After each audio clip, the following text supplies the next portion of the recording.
चला जय महाराष्ट्र विद्यार्थी मित्रांनो, सर्वांचं स्वागत आहे आपल्या Kailas sir maths academy YouTube चॅनलमध्ये। चला विद्यार्थी मित्रांनो, आज आपण बघून घेणार आहोत विज्ञान आणि तंत्रज्ञान म्हणजेच काय विज्ञान भाग 1 चे आपण क्वेश्चन पेपर बघून घेणार मित्रांनो। लक्षात घ्या, या क्वेश्चन पेपरमध्ये बघा विद्यार्थी मित्रांनो, आपण पूर्णपणे ॲक्युरेटली तुम्हाला कोणकोणते आयएमपी क्वेश्चन येणार आहे, कोणकोणता क्वेश्चन रिपीट झाले, ती कशा प्रकारे विचारले जातात, पूर्ण डिटेलमध्ये आपण या व्हिडिओमध्ये माहिती बघणार आहे। चला विद्यार्थी मित्रांनो, तर डायरेक्टली सुरुवात करतोय बघा सायन्स अँड टेक्नॉलॉजीचा बघा मित्रांनो पार्ट 1 चा पेपर। ओके, त्यापूर्वी मित्रांनो लक्षात घ्या का आपला जो फॉर्मॅट आहे तुम्हाला 2+1 चा जो आपला फॉर्मॅट आहे का, या 2+1 मध्ये तुम्हाला 2 किंवा 3 ह्या बोर्डाच्या जुन्या क्वेश्चन पेपर कंपल्सरी सॉल्व्ह करायचे राहतील आणि त्याच्यानंतर मी दिलेले आयएमपी क्वेश्चन तुम्हाला पाठ करायची ती।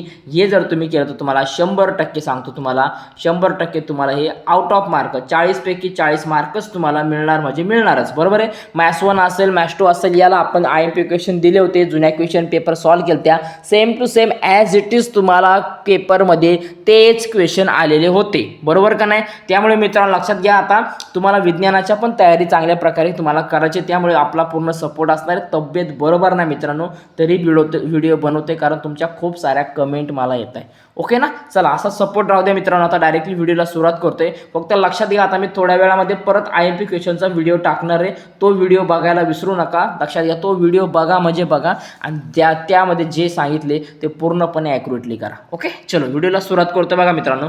पहिला दिला बघा, खालील दिलेल्या पर्यायापैकी योग्य पर्यायाचा तुम्हाला काय करायचं आहे, क्रमांक लिहायचा असतो किंवा तुम्हाला ते रिकाम्या जागा आपण म्हणतो। पहिला बघा दिलाय उष्णतेच्या एसआय पद्धतीमध्ये। आता लक्षात घ्या, एसआय आणि सीजीएस, काय एसआय आणि सीजीएस या दोघांमधला फरक समजून घ्या, ओके ना। बघा तर काय, बरेच जण म्हणतील का सर याचं उत्तर कॅलरी आहे, बरेच जण म्हणतील जूल आहे, तर नीट समजून घ्या। एसआय पद्धतीमधील याचं युनिट हे काय असतं, एकक काय असतं, तर जूल असतं। काय असतं मित्रांनो, जूल असतं।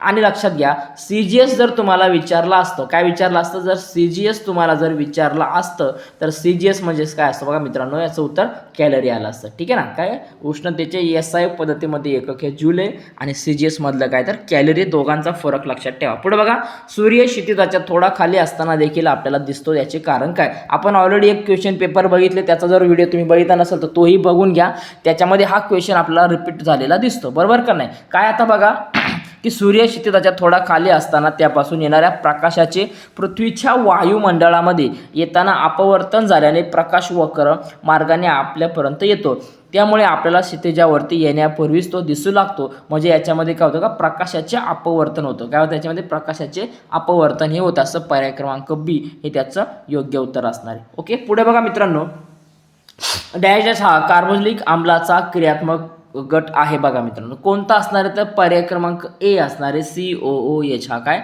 कार्बोनिक आम्लाचा काय तर क्रियात्मक गट आहे, ओके। नेक्स्ट बघा मित्रांनो, साध्या सूक्ष्मदर्शीमध्ये डॅश डॅश भिंगाचा वापर करतात। आता हा क्वेश्चन मागच्या क्वेश्चन पेपरमध्ये आपण कशाला आला होता तर हा जोड्या लावायला होता। आता या क्वेश्चन पेपरमध्ये क्वेश्चन कुठं आलं तुम्हाला, हा कशाला आलाय तर हा तुम्हाला लक्षात घ्या गाळल्या जागामध्ये आला। म्हणजे याचा तुम्हाला लक्षात घ्या का हा सिंपल एकच आहे का, लक्षात घ्या याचा तुम्हाला क्वेश्चन हा आयएमपी हा परीक्षेला विचारला जातो। तर याचं उत्तर आहे बघा मित्रांनो बहिर्वक्र।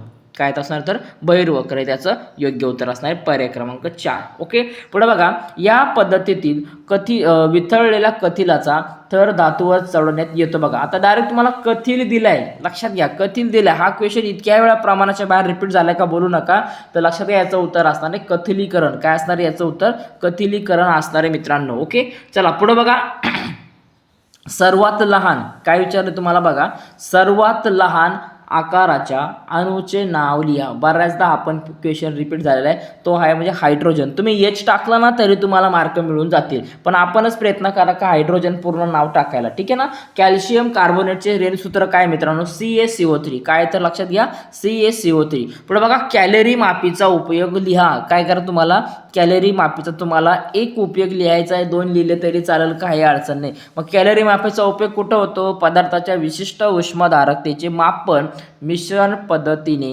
करण्यासाठी कॅलरीचा उपयोग केला जातो, कॅलरी मापीचा उपयोग केला जातो, ओके। खाली स्ट्रक्चर दिले बघा, दिलेल्या इलेक्ट्रॉन ठिपका संरचनावरून हायड्रोकार्बन ओळखा, ठीक आहे ना। आता याच्यामध्ये कार्बन किती आहे बघा, 1 आणि 2 दिलेले, म्हणजे हा झाला तुमचा C2। आणि हायड्रोजन किती दिले, 1 2 3 4 5 6, म्हणजे काय झाला हा C2H6 आणि C2H6 काय असतो तर इथेन असतो, लक्षात घ्या C2H6 काय असतो, हा इथेन असतो, ओके।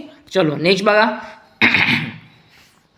एक योग्य जोडी तुम्हाला जुळवायची। आता पाण्याचा अपवर्तनांक काय असतो, पाण्याचा अपवर्तनांक हा 1.33 असतो. काय असतो? 1.33 हा पाण्याचा अपवर्तनांक असतो. ओके, पुढे बघा शास्त्रीय कारणे तुम्हाला द्यायची. आता चुनखडी तापवून बघा काय दिलं, चुनखडी तापवून मिळालेल्या वायू ताज्या चुन्याच्या निवळीतून जाऊ दिल्यास निवळी दुधाळ होते. बरोबर आहे, अशा प्रकारे तुम्हाला विचारले. मग आता काय कारण आहे का चुनखडी तापवली असं त्याचे अपघटन होऊन कॅल्शियम ऑक्साईड व कॅल्शियम कार्बोनेट, बरोबर ना, काय कॅल्शियम ऑक्साईड व कॅल्शियम कार्बन डायऑक्साईड, बरोबर, कॅल्शियम ऑक्साईड आणि कार्बन डायऑक्साईड वायू तयार होत असतो. मग हा कार्बन डायऑक्साईड वायू चुन्याच्या निवडीतून प्रवाहित केला असता अद्रावणे अशा पांढऱ्या रंगाचे कॅल्शियम कार्बोनेट तयार होते. बरोबर ना, त्यामुळे चुन्याची निवडी ही दुधाळ होत असते. हे त्याचं कारण आहे. ठीक आहे ना, नीट समजून घ्या. पुढे बघा विजेच्या बल्बमध्ये कुंतल बनवण्यासाठी टंगस्टन धातूचा उपयोग करतात. बरोबर आहे, का उपयोग करतात तर हे आपल्याला लक्षात घ्या. बऱ्याच वेळा हे क्वेश्चन असे आहेत का खूप साऱ्या वेळा रिपीट झालेले आहेत. जसं की विजेच्या बल्बचे कार्य विद्युत धारेच्या औष्णिक प्रभारावरती काय असते तर ते आधारित असते किंवा त्याच्यावरती अवलंबून असते. मग विजेच्या बल्बमध्ये कुंतलाच्या तारेची रोधकता ही कशी असते तर जास्त असते. बरोबर आहे, कशी असते? जास्त असते. त्यामुळे त्यातून विद्युत प्रवाह प्रवाहित करून ते गरम केले जाते. नंतर टंगस्टनचे द्रवणांक अत्यंत उच्च असते, त्यामुळे अतिशय उच्च तापमानात ते वितळत नाही. आणि टंगस्टनच्या तंतूच्या काय उष्मानामुळे उत्सर्जित होणाऱ्या प्रकाशाची तीव्रता ही त्याच्या तापमानावर अवलंबून असते. त्यामुळे जेव्हा विद्युतधारा बल्बमध्ये प्रवाहित होते तेव्हा कुंतल उच्च तापमानावरती किती 3400 डिग्री सेल्सिअसपर्यंत गरम होऊन प्रकाश उत्सर्जित करायला सुरुवात होते. बरोबर ना, त्यामुळे विजेच्या बल्बमध्ये काय तर कुंतल तयार करण्यासाठी टंगस्टनचा वापर केला जातो. बरोबर आहे, अशा प्रकारे तुम्हाला कारण लिहायचे. पुढे बघा दिले चांदीच्या वस्तू हवेत उघड्या ठेवल्या काळ्या पडतात. का पडतात त्या? कारण आपण जर बघितलं, बरोबर, हवेतील हायड्रोजन सल्फाइड असलेल्या हवेतील संपर्कात आल्यामुळे काय होतं का चांदी गलनाला डायरेक्टली सामोरं जावं लागते. बरोबर, जसं की Ag2S एक काय आवरण तयार होते, म्हणजे चांदीतील हवेतील हायड्रोजन सल्फाइड सोबत प्रतिक्रिया करून एक चांदी सल्फाइडचे Ag2S एक आवरण तयार होते, जे चांदीच्या वस्तूंना काळसर रूप देत असते. ठीक आहे, चलो नेक्स्ट बघा. डोबे राहण्याच्या त्रिकाचा नियम सांगून तुम्हाला एक उदाहरण द्यायचे. मग डोबे राहण्याचा काय करतो, तुम्हाला एक त्रिकाचा नियम तुम्हाला सांगायचा. जसं की जेव्हा अणु वस्तुमान काढण्याच्या क्रमाने घटकांची काय होते तर मांडणी केली जाते तेव्हा समान रासायनिक गुणधर्म असलेले 3 घटकांचे गट त्रिके म्हणून ओळखले जातात, प्राप्त होतात. त्रिकाचा मधल्या घटकाचे व अणुवस्तुमान हे इतर 2 घटकाच्या अणुवस्तुमानाच्या अंकगणितीय माध्य इतके असते. बरोबर ना, तुम्हाला अशा प्रकारे लिहायचे. ओके, पुढे बघा खाली दिलेले तुम्हाला काय सांगितले का दिलेली आकृती ओळखून तिचा उपयोग लिहा. कोणती आकृती? आता ही बघा, ही DC जनरेटर. काय तर ही DC जनरेटर म्हणजे काय असं आहे दिष्ट जनिष्ठ काय जनित्र काय असं आहे दिष्ट जनित्र हे असणारे. बरोबर आहे, मग त्याचं तुम्ही कार्य लिहा, त्याचा उपयोग लिहायचा तुम्हाला. जसं की आज बाहेरील असलेल्या यंत्राच्या मदतीने फिरवला जातो आज. बरोबर, जेव्हा दिष्ट जनित्राचे कुंडल चुंबकीय क्षेत्रामध्ये स्वतःभोवती फिरते तेव्हा ते चुंबकीय बल रेषांना छेदते. अशा प्रकारे बदलत जाणाऱ्या चुंबकीय क्षेत्रामुळे कुंडलामध्ये विद्युत विभवांतर निर्माण होत असतो. हे तुम्हाला लिहायचे. ओके, चलो नेक्स्ट बघा मित्रांनो. पुढचा क्वेश्चन बघा काय दिला आपल्याला. उपग्रह प्रक्षेपक म्हणजे काय? कोणत्याही एका भारतीय उपग्रह प्रक्षेपाचे तुम्हाला नाव लिहायचे. म्हणजे काय, आता लक्षात घ्या का उपग्रहांना त्याच्या निर्धारित कक्षामध्ये स्थापित करण्यासाठी ज्या प्रक्षेपकाचा वापर केला जातो त्याला उपग्रह प्रक्षेपक असे म्हणतात. जसं की PSLV वगैरे. ठीक आहे ना, काय PSLV वगैरे त्याचं काय एक्झाम्पल आहे. ठीक आहे ना, ते तुम्हाला लिहायचं ते. ठीक आहे, पुढे बघा आता मुक्त पतन कशाला म्हणतात बघा, का जेव्हा एखादी वस्तू केवळ गुरुत्वीय बलाच्या प्रभावाने गतिमान असल्यास त्या गतीला मुक्त पतन असे म्हणतात. काय का जेव्हा एखादी वस्तू फक्त गुरुत्वीय बलाच्या प्रभावाने गुरुत्वीय बलाच्या प्रभावाने गतिमान असते. ओके, पुढे बघा. एका बहिर्गोल तुम्हाला भिंगाचे नाभी अंतर 20 सेमी आहे तर त्या भिंगाची शक्ती किती असेल तुम्हाला काढायची. बघा आता F बरोबर तुम्हाला 20 सेमी दिलेलं आहे. 0. सेमीचं तुम्ही काय करा मीटरमध्ये कन्वर्ट करा, 0.2 मीटर करा.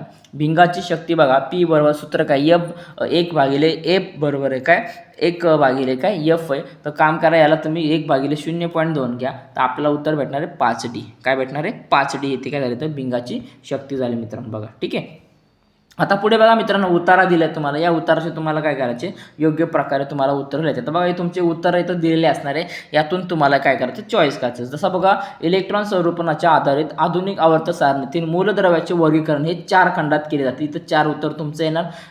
गण 1 व 2 मधील मूलद्रव्याचा समावेश S खंडामध्ये आणि ते सर्व मूलद्रव्ये आहेत ते हायड्रोजन वगळून गण 13 ते 18 मधील मूलद्रव्याचा समावेश हा पी खंडामध्ये आहे. या खंडामध्ये धातू व धातू सदृश्य मूलद्रव्याचा समावेश होतो. गण 3 ते 4 मधील मूलद्रव्याचा समावेश हा डी खंडामध्ये आहे आणि ही सर्व मूलद्रव्ये धातू आहे ती. आणि लास्टला बघा काय आहे का मूलद्रव्य म्हणजे एफ खंड होय. काय मूलद्रव्य काय एफ खंड होय आणि सर्व मूलद्रव्ये धातू आहे ती. अशा प्रकारे तुम्हाला याचं काय करायचे उत्तरं लिहायची मित्रांनो. ओके ना, नीट समजून घ्या. हवं तर स्क्रीनशॉट काढा. मी वाटल्यास थोडासा पाठीमागं घेतो, तुम्ही बघून घ्या याची उत्तरं काय असणार आहे. ओके ना, काय अडचण नाही. दिलेले उत्तर एकदम ॲक्युरेटली बरोबर आहे. तुम्ही फक्त थोडं पाठांतर करून घ्या मित्रांनो. ओके ना, चला पुढे बघा आता मित्रांनो काय दिलं तुम्हाला. रासायनिक अभिक्रियेच्या वेगावर परिणाम करणारे घटक कोणते, त्यापैकी तुम्हाला एका घटकाचे स्पष्टीकरण द्यायचे. मग आता बघा कोणकोणते घटक आहेत. जसं की अभिकारकाचे स्वरूप असणारे, अभिकारकांच्या कणांचा आकार असणारे, अभिकारकांची सहती असणारे, अभिक्रियेचे काय असणार तापमान असणारे,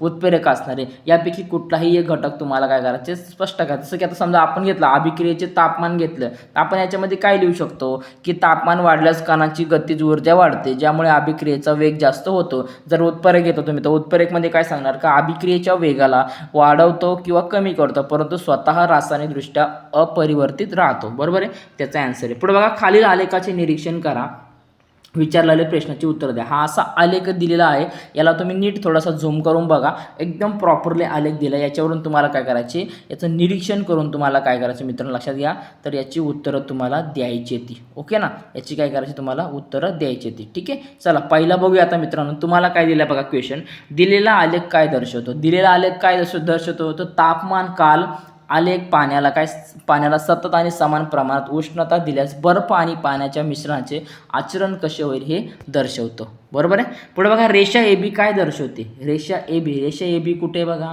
याच्यामध्ये दिसते का तुम्ही बघा. ही रेषा ए बी दिसते तुम्हाला. ही रेषा ए बी काय दर्शवते बघा. तर रेषा ए बी काय दाखवते 0 डिग्री सेल्सिअस तापमानाला बर्फाचे पाण्यात रूपांतर झाल्याचे तुम्हाला दर्शवते. बघा दिसतंय नाही तर बर्फ आणि पाणी. ठीक आहे ना, ठीक आहे. पुढे बघा रेषा बी सी काय दर्शवते. रेषा बी सी काय दर्शवते का पाण्याच्या तापमानात 0 डिग्री सेल्सिअस ते 100 डिग्री सेल्सिअस अशी सातत्यपूर्ण वाढ तुम्हाला दर्शवते. बी सी बघा इथं दिसते का, बी आणि सी इकडं. ठीक आहे, चला पुढे बघा. आपल्याला पुढे विचारलं आता बघा खालील आकृतीचे निरीक्षण करून तक्ता पूर्ण करायचे. ही असं तुम्हाला आकृती दिलेली आहे, यावरून तुम्हाला तक्ता पूर्ण करायचे. बघा आता दोषाचे नाव काय येतं बघा मित्रांनो निकट दृष्टिता.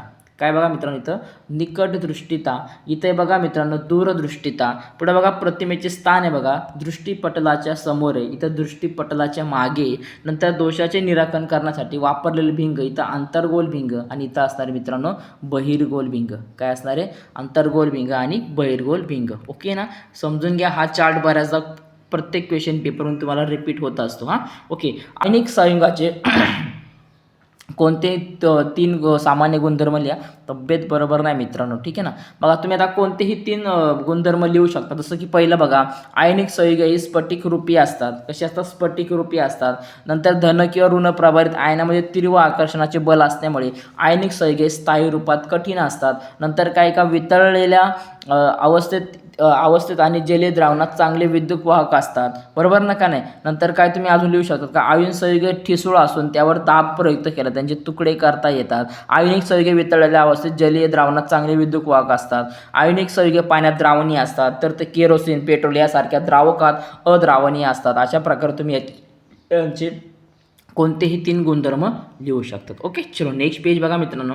खालील आकृतीचे तुम्हाला निरीक्षण करायचे. बघा काय दिले न्यूटनच्या वैश्विक गुरुत्वाकर्षणाचा काय करा तुम्हाला सिद्धांत सांगायचा. कोणता सिद्धांत तुम्ही सांगशाल आता याच्यामध्ये. जसं की आकर्षण सिद्धांत काय विश्वातील प्रत्येक वस्तू इतर प्रत्येक वस्तूला ठराविक बलाने आकर्षित करते. हे बल एकमेकांना आकर्षित करणाऱ्या वस्तूच्या वस्तुमानाच्या बरोबर आहे गुणाकाराशी समानुपाती व त्यामधील अंतराच्या वर्गाशी व्यस्तुनापाती असते. बरोबर ना, तुम्हाला हे लिहायचे. पुढे बघा 2 वस्तूतील अंतर तिप्पट असेल तर त्या गुरुत्वीय बलात कोणता बदल होईल. काय केलं 2 वस्तूचे अंतर तिप्पट असतात त्यांच्यामध्ये गुरुत्वाकर्षण बल आहे. काय का 2 वस्तूमधील अंतर तिप्पट केल्यास त्यांच्यामधील ठीक आहे. पुढचा क्वेश्चन बघा दिला मित्रांनो. काय विचारलं तुम्हाला, दोन वस्तूमधील अंतर तिप्पट केले तर त्यामधील गुरुत्वीय बलात कोणता बदल होऊ शकतो. तर दोन वस्तूमधील अंतर तिप्पट केल्यास त्यांच्यामधील गुरुत्वाकर्षण बल हे 9च्या घटकाने कमी होईल. काय 9च्या घटकाने कमी होईल, कारण बल अंतराच्या वर्गाच्या व्यस्तुनापाती असते. ठीक आहे. पुढे बघा तिसरं तुम्हाला काय विचारलंय, जर त्यामध्ये एकाचे वस्तुमान दुप्पट केले तर त्यामध्ये गुरुत्वीय बलात काय घडून येऊ शकते. जर एखाद्या वस्तूचे वस्तुमान दुप्पट केले तर त्यांच्यामध्ये गुरुत्वाकर्षणीय बल देखील दुप्पट होईल, कारण हे बल वस्तूच्या वस्तुमानाच्या थेट प्रमाणामध्ये असते. ओके ना, हे त्याचं योग्य उत्तर असणार मित्रांनो. ठीक आहे ना. नेक्स्ट बघा, तुम्हाला एक प्रॉब्लेम दिला होता, याला जर आपण सॉल्व्ह करून घेता त्याचं सोल्युशन मी सांगत नाही तर ठीक आहे ना, पण तुम्ही नीट लक्षात घ्या, स्क्रीनशॉट काढून घ्या आणि हा पुस्तकात प्रॉब्लेम आहे याला तुम्ही टिक मार्क करून कसा सॉल्व्ह केला बघून घ्या. तर आपल्याला लास्टला जर याला सॉल्व्ह केला आपला तर याला 23 तास 54 मिनिटे हे त्याचं आपल्याला उत्तर भेटते. ठीक आहे ना. पुढे बघा, नाल कुंतल म्हणजे काय आणि त्याची योग्य आकृती तुम्हाला काढायची. आता नाल कुंतल म्हणजे काय असतो का, विद्युतरोधक आवरण असलेल्या तांब्याची तार घेऊन कुंडलाची मालिका तयार केल्यास त्या रचनेस त्याला काय म्हणतात, तर नाल कुंतल असे म्हणतात. ओके ना, सोलेनोइड असं त्याला म्हणतात. ओके. पुढे बघा, खालील आकृतीचे तुम्हाला निरीक्षण करायचे आणि याच्यावरून तुम्हाला उत्तर द्यायचे. पहिला बघा दिला इथं दिसते तुम्हाला. ठीक आहे. बघा आपल्याला हा काय आहे तर बघा इथं रेनबोस आहे, म्हणजे काय आपण याला म्हणू शकतो इंद्रधनुष्य म्हणू शकतो. बघा आकृतीत कोणती प्रक्रिया दर्शवली आहे. हे काय आहे तर बघा, प्रकाशाचे अपस्करण आहे. सर्वात जास्त विचलन रंग कोणता, याच्यामध्ये जांभळा आहे. सर्वात कमी विचलन रंग कोणता, लाल आहे. ठीक आहे. वरील प्रक्रियेवर आधारित कोणतेही एक नैसर्गिक घटना लिहा. हे काय तर इंद्रधनुष्य निर्मिती. बघा मित्रांनो, हे काय तर इंद्रधनुष्य निर्मिती आहे. बरोबर आहे. इंद्रधनुष्य कसं होतं. पुढे बघा व्याख्या लिहा. वर्णपंक्ती कशाला म्हणतात का, प्रकाशाच्या ज्योतातील रंगीत घटकाच्या पट्ट्यास वर्णपंक्ती असे म्हटलं जातात. काय, प्रकाशाच्या ज्योतातील रंगीत घटकांच्या पट्ट्यास वर्णपंक्ती असे म्हटलं जातात. पुढे बघा मित्रांनो, तुम्हाला ही आकृती दिलेली, या आकृतीचं निरीक्षण करायचे. पुन्हा लक्षात घ्या की या खूप वेळा रिपीट झालेल्या आकृत्या, याच्यामुळे नीट समजून घ्या मित्रांनो. ओके ना. बघा पहिला दिले तुम्हाला, वरील अभिक्रियेतील अभिक्रियाकारकांची नावे लिहा. कोणती आहे बघा याच्यामध्ये अभिक्रियाकारक, याच्यामध्ये तर ॲसिटिक ॲसिड आहे, सोडियम कार्बोनेट आहे, नंतर मोठ्या परीक्षा नळीत फसफसून येणारा वायू कोणता, तो CO2. मग तुम्ही लक्षात घ्या, परीक्षेला तुम्ही CO2 टाकला तरी चालेल आणि कार्बन डायऑक्साईड पूर्ण वाक्यात म्हणजे पूर्ण शब्दात लिहिला तरी चालेल. चुन्याच्या निवळीत रंगात काय बदल होतो, काय होतो का, CO2 वायू काय सोन्याच्या निवळीतून काय CO2 वायू हा म्हणजे कार्बन डायऑक्साईड वायू हा सोन्याच्या निवळीतून तेव्हा कॅल्शियम कार्बोनेट तयार होतं. बरोबर आहे. व चुन्याची निवळी ही कशी होती, तर दुधाळ होत असते.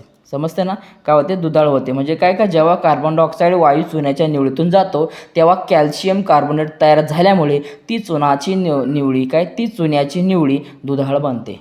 समजते ना, दुधाळ बनते. ओके. पुढे बघा, वरील प्रयोगात सोडियम कार्बोनेट ऐवजी कोणता रासायनिक पदार्थ वापरला असता तर आपल्याला काय भेटणार आहे का, सेमच म्हणजे काय वरील प्रमाणेच उत्पादित मिळते. तर लक्षात घ्या, वरील प्रयोगात सोडियम कार्बोनेट ऐवजी सोडियम बायकार्बोनेट, काय तर सोडियम बायकार्बोनेट जर तुम्ही वापरला तर लक्षात घ्या सेम टू सेम रासायनिक पदार्थ वापरला असतात, काय का वरील प्रमाणे सेम टू सेम उत्पादित तुम्हाला मिळते. ॲसिटिक आम्लाचा कोणताही उपयोग लिहा. मग ॲसिटिक आम्ल कुठं वापरतात, तर विनेगरमध्ये एक काय का प्रमुख घटक आहे. बरोबर आहे. काय मग प्रमुख घटक असल्यामुळे तो पाककलेमध्ये ॲसिटिक आम्लाचा मोठ्या प्रमाणात वापर करतात. रासायनिक संयुगे तयार करण्यासाठी, प्लास्टिकच्या निर्मितीसाठी, अन्न उद्योगात, संरक्षण आणि चव वाढवण्यासाठी, एजंट म्हणून, औद्योगिकरित्या, रासायनिक अभिक्रियाकारक म्हणून देखील त्याचा उपयोग केला जातो असतो. ठीक आहे ना, हे त्याचं काय मित्रांनो लक्षात घ्या योग्य आन्सर आहे. तर अशा प्रकारे विद्यार्थी मित्रांनो लक्षात घ्या, आपण सायन्स 1ची अजून एक इम्पॉर्टंट क्वेश्चन पेपर बघितले काही परीक्षेच्या दृष्टीने खूप आणि खूप महत्त्वाचे आहे. तर विद्यार्थी मित्रांनो लक्षात घ्या, आता पुढचाही व्हिडिओ लवकरच येणार आहे. यामध्ये तुम्हाला मोस्ट IMP क्वेश्चन मी देऊन टाकणार, ते व्हिडिओ बघा, पुस्तक काढा आणि पुस्तकातून त्याला टिक मार्क करून घ्या आणि पाठांतर करा. 100% सांगतो, पहिली एक क्वेश्चन पेपर, ही एक क्वेश्चन पेपर आणि दिलेले IMP एवढं करा. अजून वेळ भेटला तर अजून एक क्वेश्चन पेपर टाकतो. 100% 40 पैकी 40च मार्क मिळतील. ओके. चला, सगळ्यांनी काळजी घ्या मित्रांनो. माझी थोडी तब्येत खराब आहे, पण तुमच्या कमेंट्स, फोन, मॅसेज बघून पूर्णपणे व्हिडिओ मी कसं आहे तुम्हाला तुमच्यासाठी पोहोचवण्याचा प्रयत्न करतो, जेणेकरून तुम्हाला याचा चांगला फायदा व्हा आणि आउट ऑफ मार्क मिळावा. ओके, चला हे सगळं आपल्या मराठीच्या विद्यार्थ्यांसाठीच आपली मेहनत असणार आहे. ठीक आहे, चला मित्रांनो असं सपोर्ट करा, पाठिंबा द्या आणि परीक्षेसाठी तुम्हाला खूप खूप साऱ्या शुभेच्छा. पहिला एक व्हिडिओ, ठीक आहे ना, पहिला टाकलेला एक व्हिडिओ, आताचा हा व्हिडिओ आणि नेक्स्ट येणारा जो व्हिडिओ आहे ते बघायला विसरू नका. ओके, चला नवीन असेल तर सबस्क्राईब करून ठेवा, कारण आपण सायन्स 2चे पण तुम्हाला IMP क्वेश्चन मी देणार आहे. ओके, चला भेटूया मित्रांनो पुढच्या व्हिडिओमध्ये. तोपर्यंत सर्वांना जय महाराष्ट्र आणि पुन्हा एकदा तुम्हाला परीक्षेसाठी शुभेच्छा.